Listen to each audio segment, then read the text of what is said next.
কোৱা মই মই পুতি পুতি মই মই মই মাৰ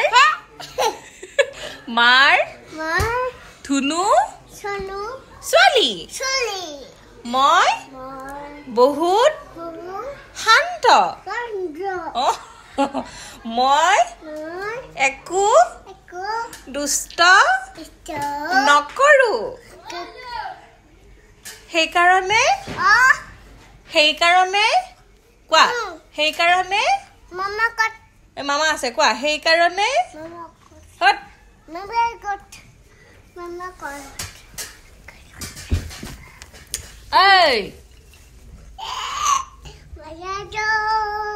মায়া দৈ কি পুতি ভাল ভাল ছোৱালী চলি সেইকাৰণে